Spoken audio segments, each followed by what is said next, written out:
اعوذ باللہ من الشیطان الرجیم بسم اللہ الرحمن الرحیم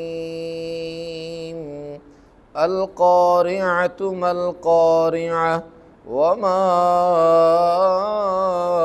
ادراک ما القارعۃ یوم یکون الناس کالفراش المبثوث وتكون الجبال كالعهن المنفوش فأما من ثقلت موازينه فهو في عيشة راضية وأما من خفت موازينه فأمه هاوية وما أدراك ما هي نار حامية صدق اللہ العظیم۔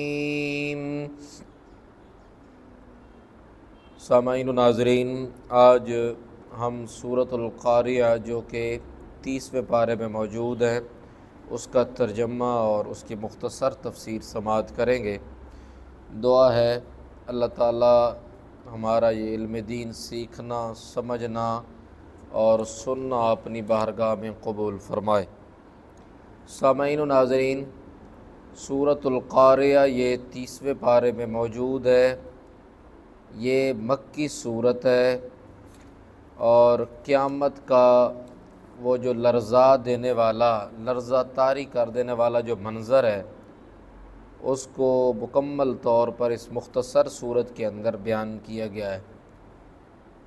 اللہ رب العالمین نے ارشاد فرمایا القاریہ، اس کا مطلب ہے ناگہانی آفت، ایسی آفت جو ایک دم آئے اور پھر لرزا دے، ایک لرزہ طاری کر دے اور کائنات کے نظام کو رد و بدل کر دے تو اسے قاریہ کہا جاتا ہے۔ قاریہ کا معنی کچھ حضرات نے لکھا کہ کھٹکانا، کھٹکھٹانا اس کا جو ہے وہ معنی لکھا گیا ہے، یعنی کوئی دروازہ کھٹکایا جاتا ہے تو اس کو بھی اچانک آنے والے کو جو ہے، یعنی ایک دروازہ کھٹکانے والے کو، اس کھٹکنے کو جو ہے وہ قاریہ کہا جاتا ہے۔ تو یک دم یعنی یہ ایک دم آئے گی قیامت اور دنیا اپنے کاموں میں مگن ہوگی، جس طرح آج ایک نظام چل رہا ہے، تو جب قیامت آئے گی تو وہ فوراً یہ بتا کر، یعنی پتہ نہیں چلے گا کہ قیامت آنے والی اور یکدم ایک نظام چینج ہو جائے گا۔ اور جو اس صورت میں بتایا گیا ہے کہ پہاڑوں کی عجیب حالت ہوگی، آسمان، زمین و آسمان کا نظام رد و بدل ہو جائے گا، ٹوٹ پھوٹ کا شکار ہو جائے گی ہر چیز، اور ایک آندھی ہوگی، ایک طوفان جو ہے وہ برپا ہوگا۔ تو القاریہ ناگہانی مصیبت جس کو برداشت نہ کیا جا سکے، مل قاریہ، یہ ناگہانی مصیبت کیا چیز ہے؟ اللہ تعالیٰ نے فرمایا ناگہانی مصیبت قاریہ، تو اب بتایا کہ پوچھے کہ تمہیں کیا معلوم، یعنی یہ کیا چیز ہے؟ وما ادراک ما القاریہ، اور آپ کیا سمجھیں کہ یہ ناگہانی مصیبت کیا چیز ہے جب تم لوگوں نے دیکھی نہیں ہے؟ تو ایسے تھوڑا ہی تم لوگوں کو پتہ چلے گا، جب تک تم لوگوں نے اس کے بارے میں سنا نہیں ہے، پڑھا نہیں ہے، دیکھا نہیں ہے، تو تمہیں کیسے پتہ چلے گا؟ تو تمہیں نہیں معلوم کہ یہ ناگہانی مصیبت کیا چیز ہے، اور یہ وہ ہے یوم یکون الناس کالفراش المبثوث، یہ وہ دن ہے جس دن لوگ تمام منتشر پروانوں کی طرح ہو جائیں گے، جس طرح پروانے آتے ہیں شمع کے اوپر، اور وہ مختلف صورتوں میں اور جو ہے وہ آتے ہیں اور آپس میں وہ اس طرح لگ رہا ہوتا ہے جیسے لڑ جھگڑ رہے ہیں اور شمع کے اوپر گر گر کر مر رہے ہوتے ہیں۔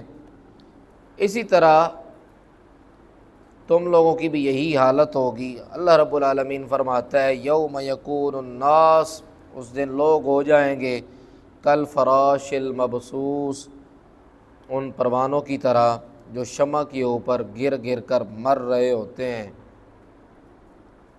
وَتَكُونُ الْجِبَالُ كَالْعِهْنِ الْمَنْفُوشِ، اور پہاڑ دھنی ہوئی رنگ برنگی اون کی طرح ہو جائیں گے۔ اللہ رب العالمین نے یہاں پر پہاڑوں کی مثال ارشاد فرمائی۔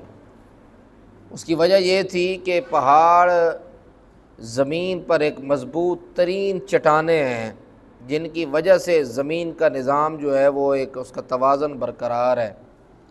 قرآن مجید ہے 30ویں پارے میں ہی اللہ تعالیٰ نے ارشاد فرمایا سورۃ النبأ میں کہ وَالْجِبَالَ أَوْتَادًا، یہ جو پہاڑ ہیں یہ زمین کے کیل ہیں۔ تو ادھر قرآن مجید میں ارشاد فرمایا وَتَكُونُ الْجِبَالُ كَالْعِهْنِ الْمَنْفُوشِ، اور پہاڑ دھنی ہوئی رنگ برنگی اون کی طرح ہو جائیں گے۔ مطلب یہ ہے کہ اتنے مضبوط پہاڑ جن کی وجہ سے زمین کا توازن برقرار ہے، اور وہ پہاڑ بھی جس طرح اون ہوتی ہے اور وہ بھی دھنکی ہوئی ہلکی، تو اس طرح پہاڑ ہوا میں اڑ رہے ہوں گے، ٹوٹ پھوٹ کا شکار ہو جائیں گے۔ فَأَمَّا مَنْ ثَقُلَتْ مَوَازِينُهُ، پس جس کی نیکی کے پلڑے بھاری ہوں گے، فَهُوَ فِي عِيشَةٍ رَاضِيَةٍ، تو وہ پسندیدہ زندگی میں ہوگا۔ اب اللہ رب العالمین نے جب یہ منظر جو ہے وہ ارشاد فرمایا، تو اب وہ یہ بھی جانتا تھا کہ جو بندہ مومن ہے، جو مسلمان ہے، وہ جب یہ سنے گا، پڑھے گا یہ قرآن مجید کی صورت، تو ہو سکتا ہے پریشان ہو جائے، ہو سکتا ہے کہ نا امید ہو جائے۔ یار اگر ہم نیکیاں کر رہے ہیں اور ہمارا بھی یہی حال ہوگا، تو اللہ رب العالمین فرماتا ہے نہیں، جو بندہ مومن ہوں گے نا وہ پرسکون ہوں گے، ان کے لیے ایسا کوئی عذاب نہیں ہوگا، ان کو کوئی ایسا منظر جو ہے وہ دیکھنے کو نہیں ملے گا، بلکہ وہ ایک عیش کی زندگی میں ہوں گے، وہ سکون کی زندگی میں ہوں گے۔ یہ کافروں کے لیے یہ منظر ہے، یہ منافقین کے لیے ہے، یہ ان لوگوں کے لیے ہے جو اللہ کے احکامات کو ٹھکراتے ہیں، بھول جاتے ہیں۔ فَأَمَّا مَنْ ثَقُلَتْ مَوَازِينُهُ، جن کی نیکی کے پلڑے بھاری ہوں گے، جنہوں نے اچھے اعمال کیے ہوں گے، وہ عیش و آرام میں ہوں گے۔ تو اللہ رب العالمین نے یہ منظر پیش فرمایا کہ انسان جو ہے وہ اڑتے ہوئے پتنگوں کی طرح ہو جائیں گے، پہاڑ دھنکی ہوئی اون کی طرح ہو جائیں گے۔ یہ جو منظر ہے قیامت کا منظر ہے، قیامت آئے گی تو یہ منظر ہوگا، لیکن اس منظر میں بھی جو لوگ سکون میں ہوں گے وہ مومن کہلائیں گے۔ اور پھر آگے فرمایا وَأَمَّا مَنْ خَفَّتْ مَوَازِينُهُ، لیکن سن لو جن کی نیکی کے پلڑے ہلکے ہوں گے، فَأُمُّهُ هَاوِيَةٌ، تو اس کا ٹھکانہ ہاویہ ہے۔ مفسرین نے لکھا دوزخ میں ایک مقام ہے جس کو ہاویہ کہا جاتا ہے، تو جن کی نیکی کے پلڑے ہلکے ہو جائیں گے وہ اس ہاویہ میں ہوں گے۔ اور میں نے پچھلی صورت میں بیان کیا تھا، سورۃ الہمازہ میں ہے کہ وما ادراک ما ہی نار حامیہ، تو اس سورۃ الہمازہ میں ہے، اللہ رب العالمین نے وہاں پر ارشاد فرمایا کہ دوزخ کے آس پاس بڑے بڑے ستون ہیں۔ وما ادراک ما العقبہ فک رقبہ، اس طرح کا جو ہے وہ آیات جو ملتی ہیں، تو وہاں پر جو ہے وہ بڑے بڑے ستون، اور اس کے نکلنے کا کوئی راستہ نہیں ہوگا، نار حامیہ۔ پھر آگے فرمایا وما ادراک ما ہی، تم کیا جانو، تمہیں کیا معلوم، اب کیا سمجھیں کہ یہ حاویہ کیا ہے۔ ٹھیک ہے جی، نار حامیہ، یہ وہ سخت دہتی ہوئی آگ کا ایک بہت نیچا گڑھا ہے۔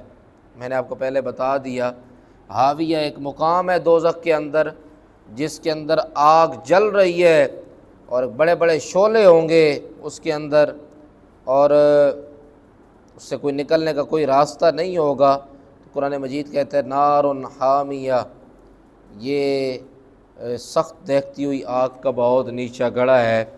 قیامت کا منظر اللہ تعالیٰ نے ایک صورت میں یہ ارشاد فرما دیا، باقی صورتوں میں بھی اللہ تعالیٰ نے بتایا کہ مومنین اور منافقین کی کیٹیگریز، ان کی علامات، اور اللہ رب العالمین نے ان کے ٹھکانے بتا دیے۔ کہ جو لوگ اچھے اعمال کرنے والے ہیں، جو لوگ اللہ اور اس کے رسول صلی اللہ علیہ وسلم کے راستے پر چلنے والے ہیں، وہ لوگ ہمیشہ سکون میں ہوں گے، اور جو لوگ گناہ گار ہیں وہ ہمیشہ پریشان رہیں گے۔